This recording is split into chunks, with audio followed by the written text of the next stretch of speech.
प्यारे दोस्तों नमस्ते। मैं सुनाने जा रही हूँ सावन के महीने में कावड़ यात्रा की कहानी। यह कहानी है बिहार के गणेश और उसके परिवार की। गणेश ने एक छोटा सा मुर्गी फार्म खोला हुआ था और मुर्गियों के व्यापार से गणेश का गुजारा बहुत अच्छा होता था और गणेश शिव भगवान में बड़ी ही आस्था रखता था। गणेश के परिवार में उसकी पत्नी वंदना और 2 बच्चे रिंकू और टिंकू थे। रिंकू और टिंकू स्कूल में पढ़ते थे और स्कूल से आने के बाद वो अपने माता पिता का काम में हाथ बटाया करते थे। टिंकू तुम मुर्गियों के लिए पानी रख दे, मैं दाना डाल देती हूँ। ठीक है दीदी। दोनों बच्चे मुर्गियों के दाने पानी की व्यवस्था करने लगते हैं। तभी वहाँ गणेश आता है और कहता है, अरे वाह मेरे बच्चों, तुम तो मेरे भोलेनाथ के वरदान हो। मेरा आधा काम तो तुम दोनों ही कर देते हो। शाबाश बेटो। और गणेश फिर दोनों बच्चों को अपने प्यार से गले लगा लेता है। उसने अपने ही घर में भोलेनाथ की प्रतिमा स्थापित कर रखी थी। वो वहीं पर रोज पूजा पाठ किया करता था। गणेश का एक नियम और भी था। जब भी वो मुर्गियों को बेचता या अंडे बेचता तो उनसे जो पैसे मिलते थे उनमें से एक हिस्सा भोलेनाथ के नाम पे किसी भिखारी को दे दिया करता था। ऐसे ही कुछ दिन बीत गए। एक दिन ऐसे ही गणेश भिखारी को दान दे रहा था तो भिखारी ने कहा, तुम बड़े ही इंसान हो, तुम दान पुण्य करते रहते हो, भगवान तुम्हारा भला करे बेटे। अरे भैया, मैं तो किसी को देने का सामर्थ्य नहीं रखता, ये तो सब भोलेनाथ की कृपा है। वो मेरे हाथों से दान पुण्य करवाते हैं और क्या। इसी प्रकार गणेश का जीवन गुजर रहा था। एक दिन की बात है, गणेश का पूरा परिवार दोपहर का खाना खा रहा था। तब वंदना कहती है, सुनो जी, कुछ दिन बाद भोलेनाथ की कावड़ यात्रा का समय आ जाएगा। आप तो हर साल की तरह इस साल भी कावड़ लेने जाओगे ना? हाँ वंदना, मैं कावड़ लेना तो जरूर जाऊंगा। भला मैं अपने प्रभु की भक्ति कैसे छोड़ सकता हूँ।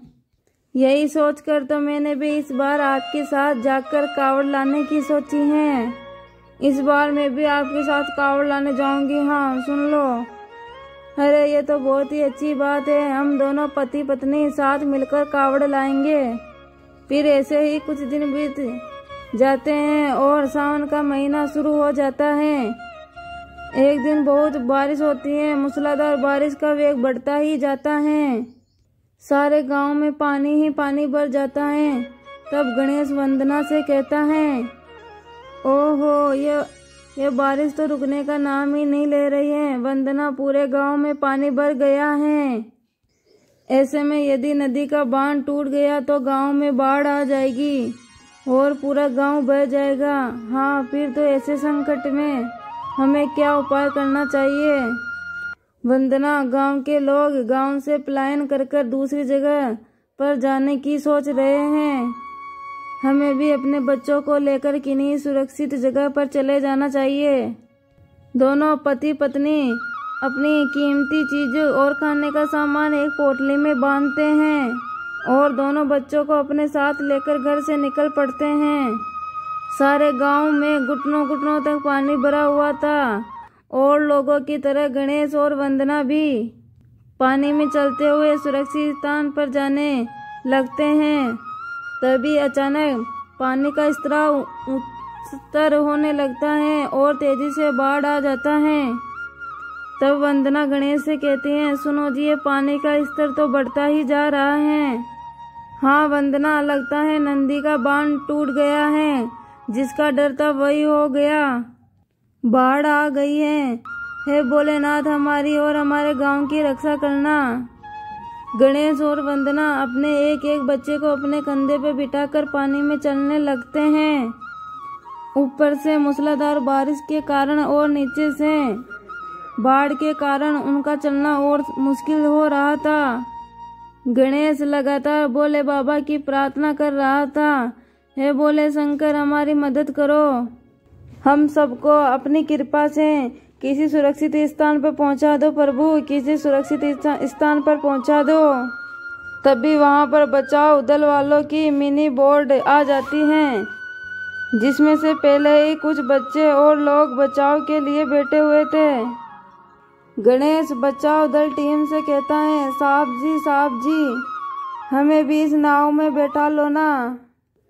अरे नहीं भैया, हमारी बोट में जगह नहीं है, पहले हम इनको सुरक्षित स्थान पे छोड़ आते हैं, फिर हम तुमको भी ले जाएंगे, तब तक तुम यहीं पर खड़े रहो। अरे साहब, पानी का स्तर तो बढ़ता ही जा रहा है, आप हमारे बच्चों को तो बैठा ही सकते हो ना, आप हमारे बच्चों को ले जाओ, हमें बाद में ले जाना। अच्छा ठीक है। दोनों बच्चों को नाव में बैठा कर बचाव दल चला जाता है। फिर गणेश वंदना से कहता है, वंदना पानी का बहाव बहुत तेज हो गया है, हम यहाँ नहीं रह सकते, तुम मेरा हाथ पकड़ लो, हम धीरे धीरे सुरक्षित स्थान पर पहुँचने की कोशिश करेंगे। वंदना गणेश का हाथ पकड़ लेती है और दोनों आगे बढ़ने की कोशिश करते हैं। गणेश लगातार महादेव का नाम जप रहा था, तभी जल का प्रवाह बहुत तेज हो जाता है और दोनों को अपने साथ बहा कर ले जाता है। दोनों पति पत्नी अपनी जान बचाने के लिए हाथ पैर पाड़ने लगते हैं, पर पानी के बहाव के कारण उनकी हर कोशिश बेकार हो जाती है और दोनों डूबने लगते हैं। तभी एक चमत्कार होता है, वहाँ एक नाव आ जाती है जिसमें स्वयं शंकर भगवान सवार होते हैं।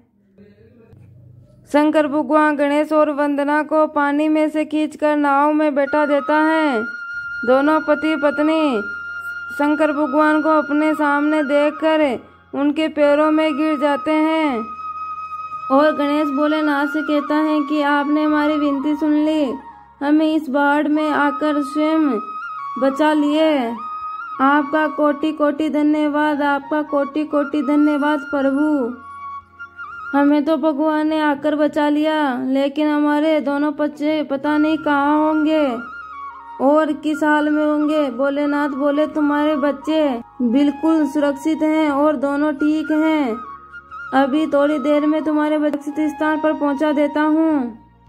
फिर शंकर जी नाव को लेकर एक सुरक्षित स्थान पर आ जाते हैं और गणेश और वंदना को नाव से उतार देते हैं और फिर गणेश से कहते हैं, तुम मेरी सच्ची सेवा भक्ति करते हो, तुम मेरे नाम पर दान करते हो, तुम मेरे नाम की कावड़ लाते हो, तुम्हारी भक्ति ने आज मुझे आपके प्राण बचाने के लिए मजबूर किया है।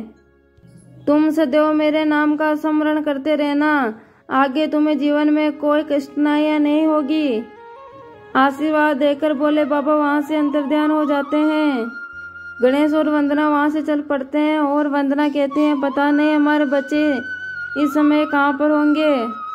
अरे वंदना, भगवान शंकर ने तो बोला था ना, हमारे बच्चे अति शीघ्र मिल जाएंगे, चलो आगे चलो।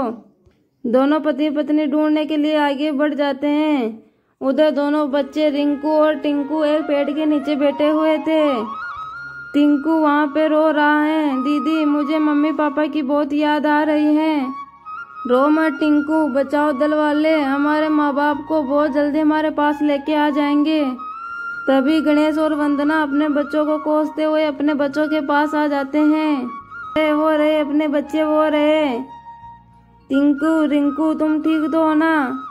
दोनों बच्चे दौड़कर अपने माँ बाप से लिपट जाते हैं और गणेश भगवान शंकर को धन्यवाद देने लगता है। हे शिव शंकर, आप सचमुच में भोले और दयालु हैं, आपकी कृपा से हमारी जान बच गई और हमें आपकी कृपा से हमारे बच्चे भी मिल गए।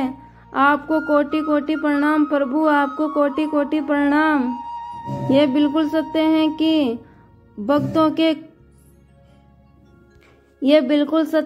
संकट के समय अपने भक्तों के प्राण बचाने के लिए भगवान जरूर आते हैं, लेकिन ये चमत्कार तभी संभव है जब भगवान के प्रति भगत की आस्था हो। प्यारे दोस्तों, आज के लिए बस इतना ही। उम्मीद करती हूँ आपको वीडियो पसंद आएगी। पसंद आए तो वीडियो को लाइक शेयर कमेंट और अपने YouTube चैनल को सब्सक्राइब कर देना। धन्यवाद।